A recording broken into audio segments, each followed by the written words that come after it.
Start the video. Hi everybody. Today we're starting chapter 40. So I just want to get you guys back into where we're up to. Chapter 37, 38, 39, and 40.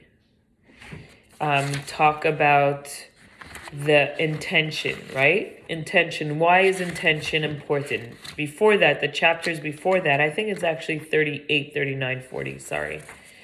The chapters before that explain why action is so important, that even if you don't feel anything, we understood that the Benoni, no matter what he does, no matter how hard he tries, he will always have his evil. He will always fight his impulses. He will always have these, or not have emotions of that are holy and that are godly, and that this love that tzaddikim experience.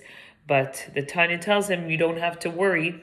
Your action are what is the most important. So even if you don't feel that love and connection towards God, if you do Torah mitzvot, if you do the actions, every actions you do counts and makes a difference in this world. Action, right? The famous quote that says action, I sent it today. Action speaks louder than words, right? That you can talk, you can feel, you can say whatever you want, but if your actions are not, if you don't have the actions that prove it, then your words mean nothing. So for a Benoni, this is a very comforting thing, because no matter what, every day he wakes up, he feels like he's back to point zero. He cannot change his emotion. He cannot change the way he feels inside, which is his evil within him, his animal beast within him that we're created with, that God created us with, that he cannot remove. He cannot change. And the Tanya tells him, don't worry, your actions are what counts. But even if we understand how actions are important, right? And how action is really what makes a difference, the Tanya still brings 3 chapters to explain to us the importance of kavanah, of intention. What is kavanah? Kavanah is while you do the action, you have a certain intention, okay? A certain love and fear and emotion, even if it's not an emotion that you feel down in the heart, but it could be also an emotion out of understanding, right? We learned about those kind of emotions, that when you understand something, you can create an emotion. It's very important for the action to fly, to get wings, and to rise above. Chapter 40 explains it even deeper, that an action, every time you do an action, you create something, okay? We don't see it, but you create an angel. And for it to rise above to the higher worlds, you need to add intention to it, kavanah, for it to have wings and fly. A bird has a body, a head, right, and a body, and then the wings. If a bird doesn't have wings, will he survive? Yes, he will survive. It's not the most important. If he doesn't have a head, he will not survive. But the wings will make him fly, protect him, and, let him actually be a bird. But it's not the most important. So that's how the Tanya explains what kavanah is. We're going to read inside. I'm going to read inside, and then I'm going to explain it orally, okay? So I'm going to share the screen. You guys will see you won't see me. You're going to see, my screen. Okay. Chapter 40. Just let me know, do you guys see my screen? I just want to make sure it worked. Yes, I can see it. Okay, perfect. And I'm guessing, Yael, you too, if Cheryl could see it. So, kol zman shelo chazar v'lamad davar zeh lishma. But as long as he does not review the subject lishma, I'm going to explain what lishma means. Ein limuda oila afilu beyut sviras ha'meiras ba'elam hayitzira v'asiyah. His study does not ascend even to the 10 sefirot which radiate in the worlds of Yitzira and Asiyah. Ki asfiras hein bechinas elikus ubahem mislabesh umisyached or ein tzav baruch hu mamash. For the spheres are a level of godliness, and the blessed Ein Sof light is closed within them and is united with them. Ubelai dechilu rechimu la yachla lesalka ulemekam kadam Hashem kema shekasa b'tikunim. And without fear and love, the Torah cannot rise to stand before God, as it is written in Tikkunei Zohar. Rak limude ayla lehechalais umedorin shehein chitzonias ha'elamas. Instead, his Torah study rises to the chambers and abodes, which are the externality of the worlds. Shebahem omdim hamlachim, where the angels are situated. Ukemo shekasav harav Chaim Vital zichrono levarcha b'shar hanevua perek beis shemehatorah shelo bekavana nivra malachim ba'olam hayitzira mehamitzvahs bli kavana nivra malachim ba'olam asiyah. Rabbi Chaim Vital of blessed memory writes in chapter 2 of Shar HaNevuah that from Torah study, without kavana, without intention, angels are created in the world of Yetzirah, and from mitzvot, without kavana, angels are created in the world of Asiyah. Now, all angels are possessed of matter and form. But Torah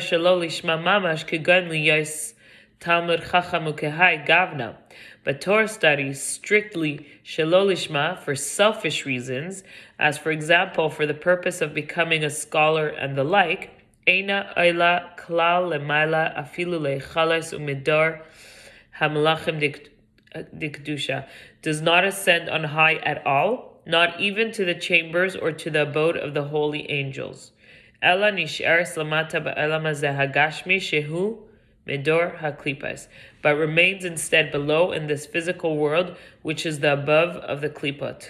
Okay, I'm not going to read the brackets.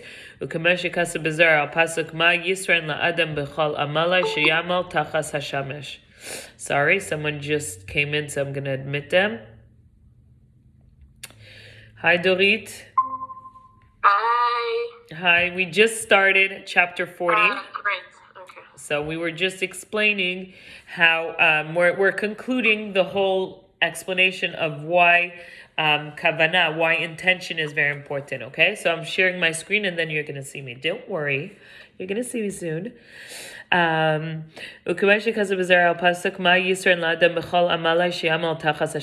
is similarly written in the Zohar commenting on the verse, what profit has a man of all his toil that he labors under the sun? Even with the toil of Torah, if one if one does it for his own glory, it belongs to the category of labor under the sun. This is also the meaning of the saying of our sages, happy is he who arrives here with his Torah study in his hand, meaning that his Torah did not remain below in this world. I'm going to stop and I'm going to explain. Okay. Now you guys can see me, right? Back to the normal screen. Okay. So, chapter 40 concludes the importance of kavanah. That a person, even if Torah and mitzvot is the holiest thing that exists in this world, right? It's the closest thing that we have to God is Torah and mitzvot. Okay, everything else is physical. It conceals godliness. But because it's in this world, it's very physical, right? To do a mitzvah, you have to touch and do it with your physical hand, and you have to use very physical things. So because it's very physical, even if you do it, if you don't use intention, if you don't use kavanah, if you don't do it for the right reason, it will create an angel, which is spiritual, which is holy, but it won't let it rise. It won't give it wings. It won't rise to the world above. It's going to be heavy. It's going to stay heavy in this world. There's two things. There's doing things with kavanah, and there's doing things lishma, okay? I told you I would explain you. What's lishma? Lishma is when you do things for the reason itself, okay? A lot of people, and especially when you're born into it, keep Torah and mitzvot, lo lishma. Well, I can't say a lot of people, but it could happen that we keep Torah and mitzvot, lo lishma. That means we're not doing it because we want to do it. We're not doing it because we want to connect to God and because we have this love and fear of God. We're doing it either out of routine or we're doing it out of needing something from it, sometimes a selfish reason. The Tanya tells us that when you do Torah and mitzvot, even if it's the holiest thing that exists in this world, it's where God is His light is revealed in it. Because it's in this physical world, you're kind of keeping it imprisoned in this world and not elevating it to where it's supposed to go. So it's not going up to God. The Baal Shem Tov once came to a synagogue, and he was about to go in, and then he told the rabbi, I can't go in. Your synagogue is full of Torah and mitzvot. So the rabbi didn't know Chassidut. He was a little, he thought, oh wow, he was so happy when he heard this. He thought, wow, my synagogue is full of Torah and mitzvot. I'm so honored. And the Baal Shem Tov can't go because it's full of Torah and mitzvot. Like, he was a little bit confused, but at the same time, he had a wrong ego, and he didn't understand what the Baal Shem Tov was saying. What was he saying? He was saying that your synagogue, your shul, your center, your holy place where everyone's learning all day and they're doing mitzvot, they're not doing it for the right reasons. They're not expressing love and fear towards God when they're doing Torah and mitzvot, and because of that, it's very heavy. There was no space for him to come in because all the mitzvot, the Torah and mitzvot that was, he's spiritual, so he can feel spirituality, was taking place and was not rising above. So every time we do a mitzvah, every time we study something, every time we use our physical lips, right? We can only create something if we do it with our physical mouth, or if we do an action with our physical hands. We create an angel. That angel, if it didn't come from the right place, just stays there and it's heavy. If someone did, for months or years, Torah mitzvot and did not have kavanah, the day where he changes or she changes that and finally does, feels that love and that connection to God and starts doing Torah mitzvot with love and connection, all those angels that were created receives their wings and go up. So it's not like it's done. It's not done. But it just explains to us why kavanah is important. Now, at the same time, we know, I was saying in the beginning of the class, that wings, that a bird, if it doesn't have wing, okay, there's animals when you bring to the Bet HaMikdash that if they have a, a wound, right? They're wounded, they become not kosher, and you cannot use them for a korban. A bird who is missing, where the wings were removed, does not become not kosher. It's still kosher, and you can use it. Why? Because the bird's still functioning. The wings are not the essential part. So this brings a question like, does that mean that the intention, that the love and fear, right? Love and fear represents both wings. Our hands also. One hand, the right hand is the love, the left hand is the fear, okay? So the wings of the bird represents also our love and fear within us. So does that mean that the love and fear is secondary, is not as important? So the Tanya answers that, the Alter Rebbe answers that it is secondary because the whole reason of having love and fear is to bring you to action. So if someone says, oh my God, I have this great love and fear, right? And feels it and speaks it even and says it. But like we said, if you don't have action, if your love and fear doesn't lead you to action, then it's only secondary. It's not the most important. So that's why they're compared to wings. How can we bring this to something practical? Okay, so of course the Tanya, when it talks about this is, the ultimate relationship with God. God, it's not enough for God, for Hashem, for us to have a relationship, just action, just to do things. Okay, here, this is what God told us, just do, out of fear and those people who just like follow religion, just because they're scared of being punished, or that's not what God wants. He wants a real relationship. This ultimate real relationship, truthful relationship, can help us in our everyday relationship. How? Okay, so let's understand what love and fear is. Those are the basic, those kavanah, when we were talking about kavanah in this chapter, it finally brings that kavanah is really having love and fear of God. That is what kavanah is, okay? Having the intention of this love and fear that you have towards God every time you do a mitzvah. What is love and fear? Chesed, okay? Chesed and gvura is the same thing as love and fear, okay? Chesed is kindness, love. Gvura is severity, and it's fear. It represents fear, right? So what are the healthy kindness and severity that a person should have towards God? What is kavanah? How do we have kavanah?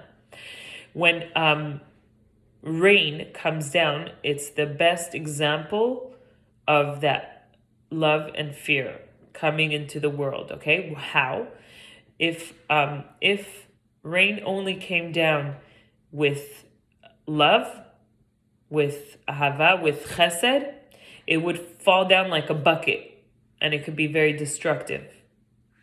It could, a love that comes down in one shot, and it could, water could destroy. If you can see sometimes there's rain that don't come in a balanced way, and they could destroy, right? So rain always represents that love, that giving, that chesed. What is the balanced rain? Is when they're divided into drops.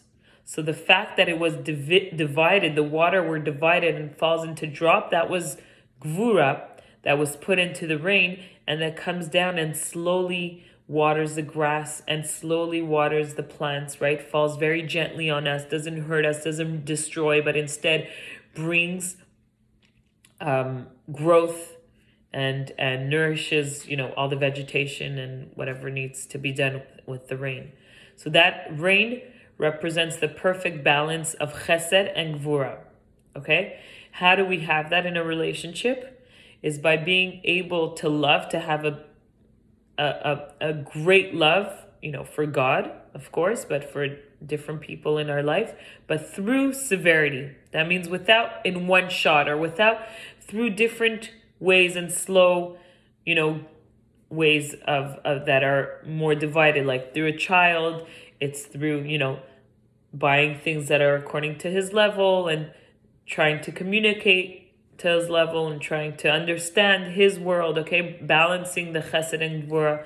In a relationship also, it's having that love and respect. Borders in a relationship are very important.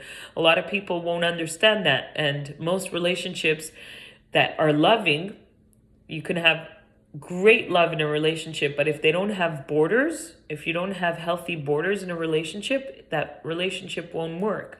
So it's a balance between chesed and gvura, those two wings, that your actions, if you consciously use your chesed and gvura, your actions and whatever you do in that relationship will come to fruition and will strengthen that relationship.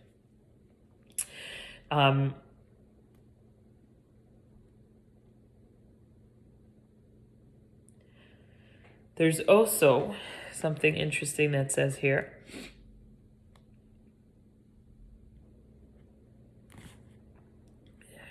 What are you gonna previous relationship?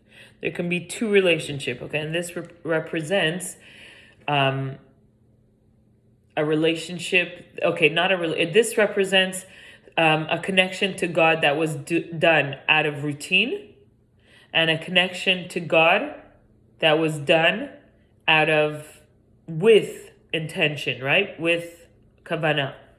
So you can have someone who does every day, wakes up and prays and goes to shul and does everything out of routine. His relationship with God is there, but it's very external.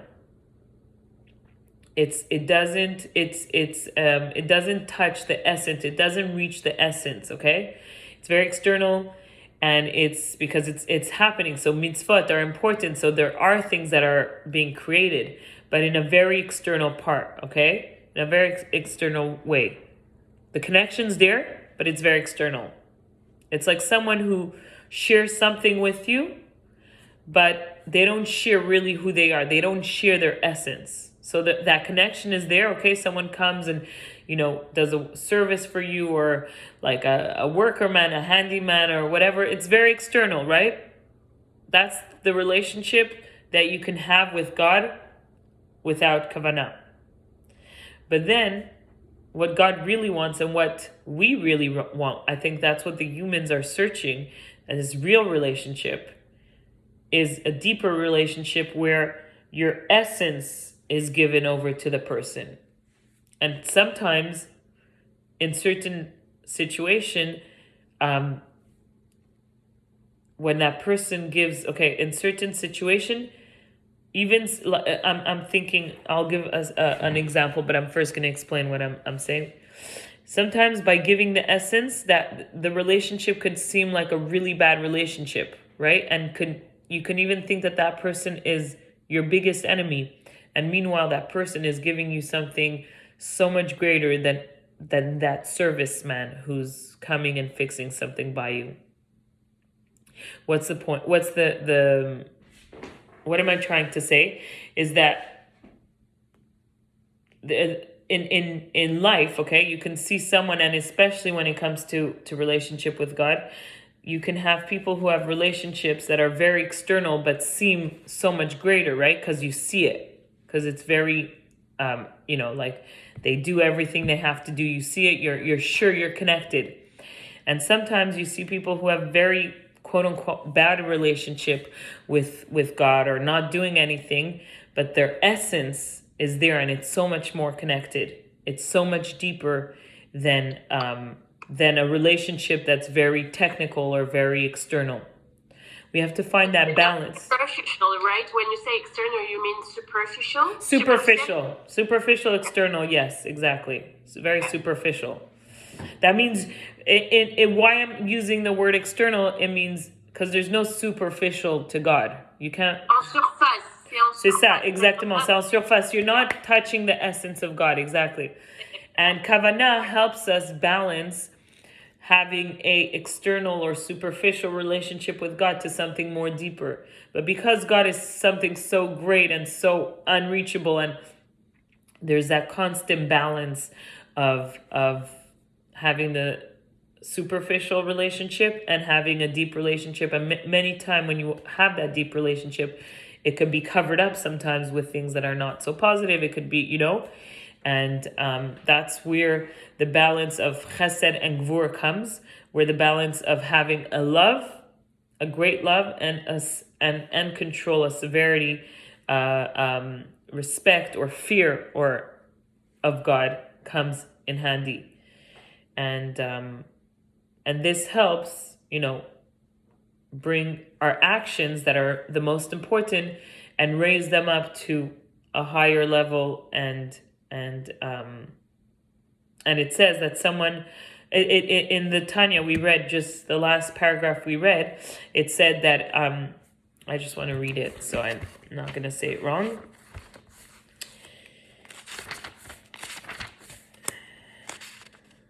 It says, Ashrei mi shebalakan v'talmudeh biyadeh. This is also it says, happy is he who arrives here on high with his Torah study in his hand. So sometimes someone could study Torah and learn mitzvot his whole life, but because he didn't do it with intention, with the proper kavanah, he comes up to heaven after 120 years empty-handed. Why? Because he never gave that intention, those wings to his Torah and mitzvot. So it says, happy is he who arrives here on high with his Torah. That means he has it in his hand. He was able to do his Torah and mitzvot in a deeper way, in a more intention way, with chesed and gvura, with love and fear of God, and gave wings to his action. What else did I want to say?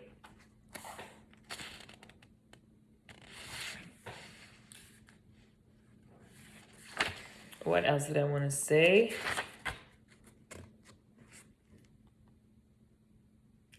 Yes. Every time we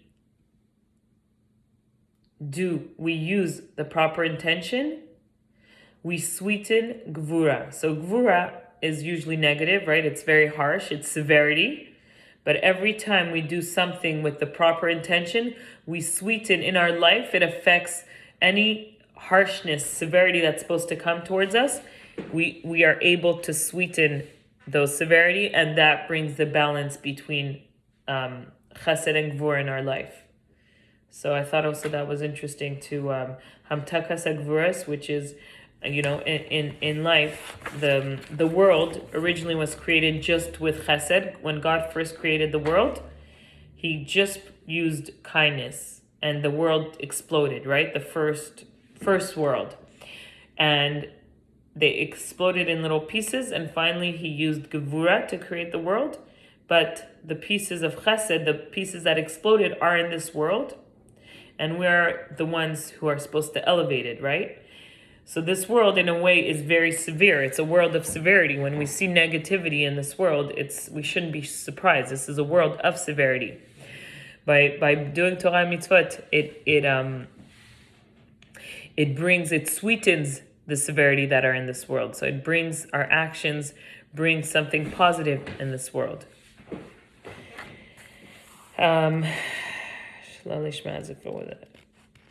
There's also the Tanya also talks about people who keep Torah mitzvot for selfish reasons. That means for their greatness. I don't think we have that issue in our community, but it's still something that's interesting to discuss. I teach in seminary on Tuesday in a girls' college, like a Jewish college, and I teach Tanya. And it's funny because when I go teach there, I feel like I have to kind of have a different approach. Over here in our community, it's the action that I have to stress upon. But when I teach in their class, I feel like I have to stress more on the intention, like they relate more to that. No? Am I right? I feel like here, when I bring in examples of people who do actions but don't have intention, is not something we can relate here. But when I go there, I feel like I have to switch that over. But it's still something that's interesting to know, that sometimes someone could be doing Torah mitzvot for selfish reasons, because they think they want to be a big Talmid Chacham and respected and get honor. And the Tanya talks about it, and it says that even if Torah mitzvot, it comes from holiness, right? It's God's revealed light. When someone uses it for the wrong reason, it could turn against him. Okay, it's like you're taking something holy and you're imprisoning it by using it for the wrong reasons.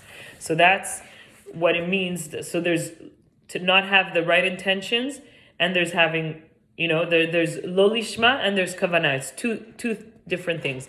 Lo lishma is the opposite, actually. Lo lishma is someone who does it for the wrong intentions, and kavanah is doing it with proper intentions. Okay, so doing it with proper intentions, we know what happens, right? It elevates our action, it brings it higher, it creates angels with wings. But doing something lo lishma for the wrong intentions, you can't unelevate. It's not like a regular cup of water where you drink it without having the proper intention. This is Torah, this is holiness, okay? This is, but you're imprisoning holiness instead of elevating it, you're imprisoning it. It doesn't affect the Torah, it doesn't make it impure, right? Water that was used for the wrong reason, you can make it impure. So Torah, you can never make it impure. Torah is in essence pure and perfect, and it's physical. It's the most physical thing that's the closest to God, that came into this world without being changed or diluted. Okay, it still went through its symptom, and that's why it's physical, and that's why it needs our kavanah, our intention, in order to go up, to be elevated. But it won't be changed. What will happen to it? It will be imprisoned. And the day the person changes his intention and realizes, oh I was using my intention for the wrong reason, his Torah and mitzvot will be able to be elevated again, and it won't. It will still create angels. So they just will be imprisoned in this world, but it will still create angels just because Torah Mitzvot is holy, whether you use it for the right reason or not.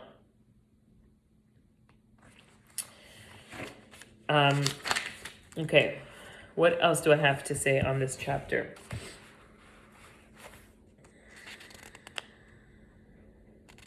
And again, like I said,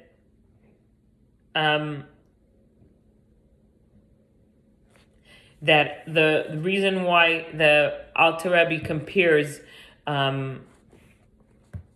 intention, love and fear, kavanah, to the wings is because the whole purpose of love and fear, even if it's very important, right? Even if we understand that it's very important, but still he concludes the chapter by saying that they're still secondary, they're compared to wings, because the thing that's the most important in our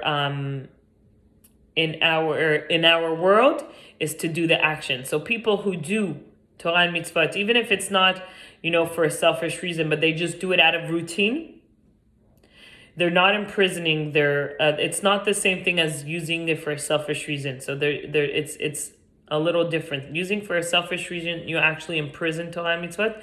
But if you do it out of routine and without the motivation, the right motivation, so you still create good things. You're still doing something good, and the day that you finally find that motivation and find that right intention, you're able to elevate all your actions you do, but you're still doing something positive.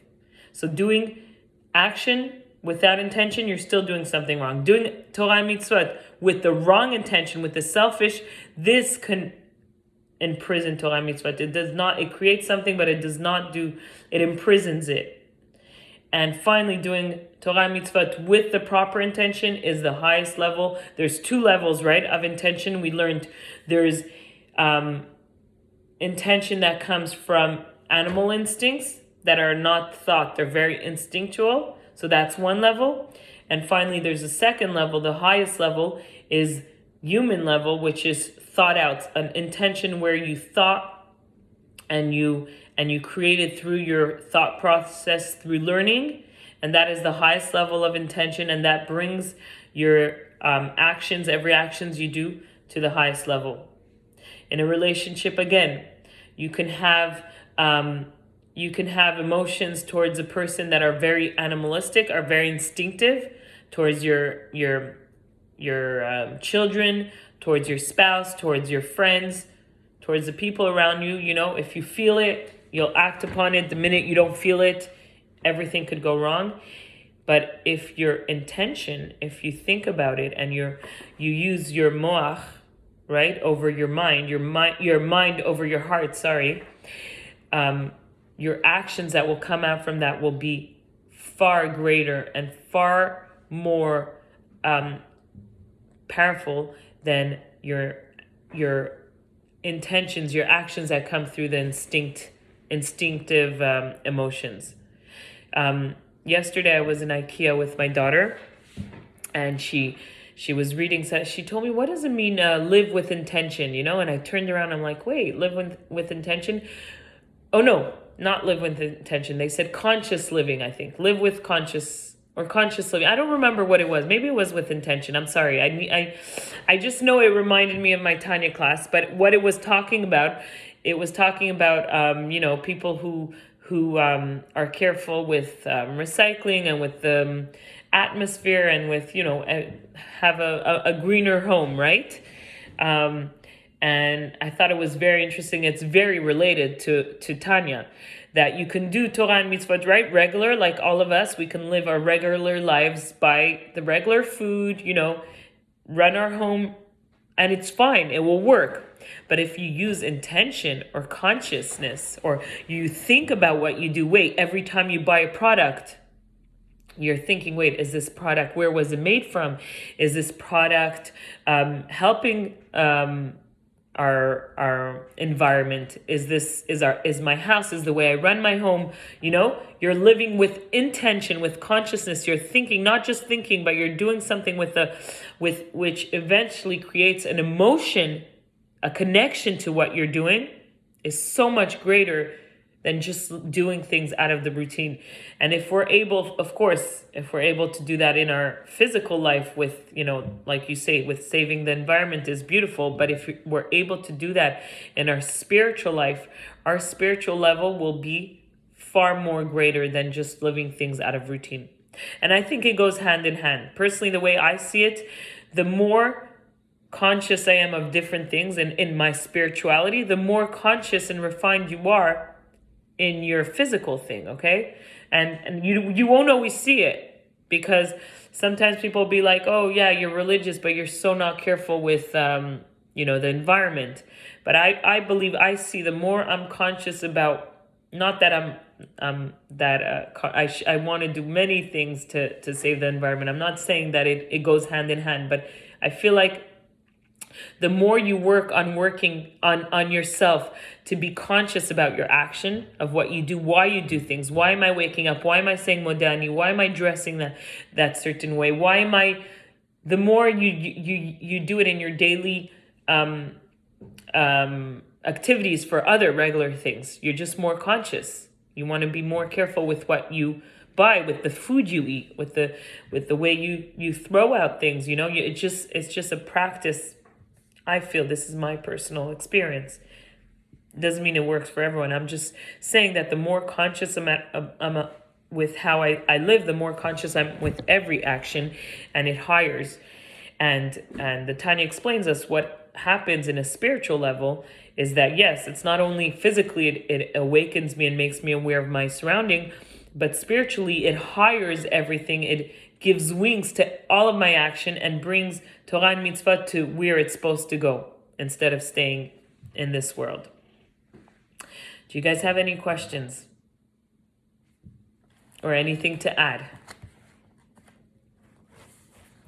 It's very weird to teach a class just to Zoom. I feel like I'm talking to nobody. So that's why I need to hear something. On est là, mais tu es parti, donc on t'a laissé, mais non, it's pretty much clear.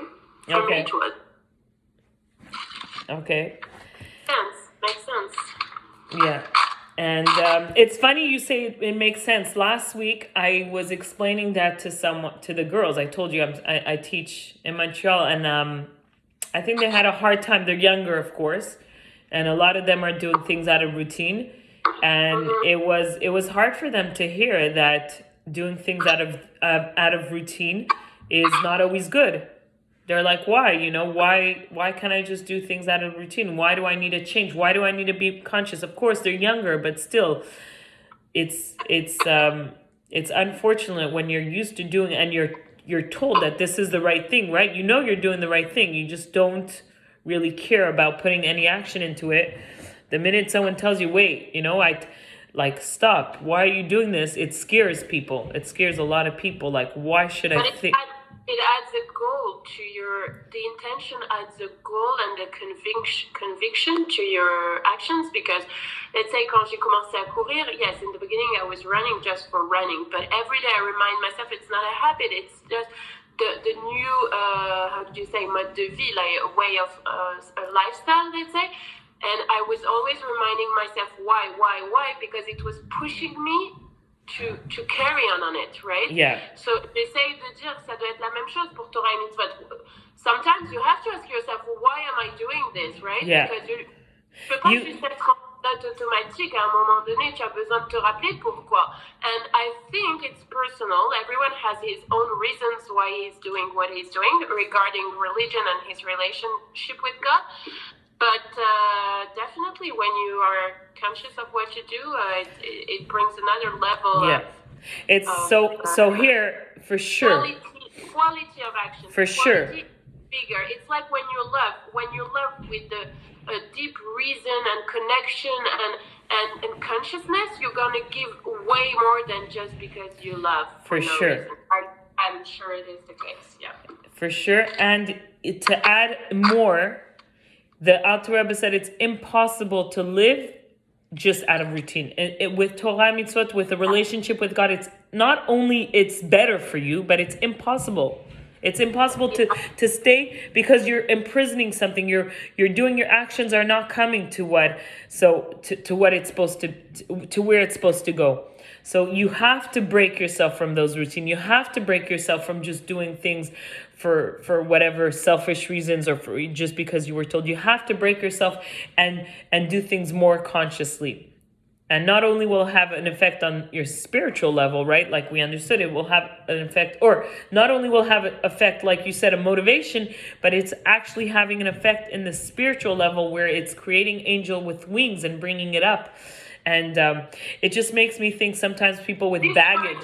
Part of the wings, I'm not sure I got it. Part of the wings you didn't understand? Okay, so No. chapter 40, this is where it talks about the wings. It compares kavanah, which is, what's kavanah? We said it's chesed and gvura, love and fear of God. That is what kavanah is, right? A few weeks ago you had asked me, what does kavanah mean? The real kavanah is when you have a proper love and fear of God when you do something. So when you're doing a mitzvah. What do you mean? When you want to pray, you have to pray with kavanah, meaning with what? With love or fear? Both. You have to have both. And I explained why both is important. Right? I was explaining the example of the rain. How if you just... Yeah, no, I understand, but I was bringing a practical example like praying. Mais moi, j'aime pas prier avec la peur. So that's where you need to understand what fear means. Fear is a very healthy thing. Fear is an awe. You have this awe. You know when someone comes in and you have this respect, you have like this kind of fear. Who are you in front of that person? So you need to have, it's not enough to have a love towards God. You need to have a proper love and fear of God. And those create wings to your prayers. It creates wings to your action. When you do any actions, the kavanah, proper kavanah, which is proper love and fear, creates wings and brings your action up above. Even if you do it once, it will take all your action and bring it to a higher level. So the wings, why does it compare kavanah to wings? Because a person can think that the kavanah is the most important. Oh my God, I have such a love and fear of God. I have so much respect for God. I have so much fear. And they'll just focus on that. But the Alter Rebbe said, no, they're just wings. They're secondary. The whole reason for kavanah is just to lead you to action. So if you have a proper kavanah, but you don't have action in your life, then your kavanah is not worth anything. It won't bring you anywhere. And that technically, actions without wings can still function. A bird without wings can still function. But a bird with wings can go even higher. So that was the reason why we explained, or we brought the example of the wings, how kavanah is like wings of a bird. I got it. Okay. There was something else I wanted to say, and now I forgot. What did I want to say? I wanted to say something that was interesting. Okay, it's gonna come back. It's gonna come back. We also, for those who were in the class last week, I thought it was interesting that my husband brought also the example of how action, in the end, action is the most important, right? How someone, without even wanting to give tzedakah, gave tzedakah, and his tzedakah was still counted, right? Even if it fell by mistake and he didn't want. So we have to understand that action in the end is the most important. But then for people who do action out of routine, or who end up doing action or Torah mitzvot because they want the honor, that could also lead to negative things. And that, like, you have to break yourself from routine and be more aware of why you do things. And it's funny because when I taught it last week, that's where I felt that they had a hard time, Sometimes people like doing and not thinking. Not sometimes. A lot of people love doing things without thinking. It's much easier. It's much easier. You guys probably don't understand that because when you live in a community, it's the biggest challenge of living in a community. I know I experienced it. I lived in a community. I grew up You just do the actions, you do what you have to do. You don't want to think. If you think outside of the box, you're going to stick out too much. You're going to be too, you're scared that too many. So it's this chapter, I feel like, really talks to communities that are religious, from birth, and that do things out of routine, and it tells you, and then the Tanya tells you, you have to stop. You have to stop and think. You have to create a motivation. You have to create love and fear. You have to create wings to your action, and not just do things out of routine, or not just do things because selfishly, because you want a good name, right? You want to look good in the community. You want an important part in the community. You want to be respected. Those are things where they had a hard time hearing that, but how could we relate to it is sometimes in our relationships, or in the way we do our daily routines, can just come out of routines. So the way you can elevate that is by breaking those routines and thinking, wait, what am I doing? Am I doing things consciously? Are my actions having an effect? When I eat, am I conscious of why I'm eating, of who gave me the food, of what am I doing in my relationship? Am I doing it with love and fear towards the person, or am I doing it out of a selfish reason when I'm mothering, or when I'm, whatever relationship you have? Why am I acting? Why am I doing it? You need to have more kavana in what you do. So that's how I see how we can relate it when you're outside of that community in your day-to-day life.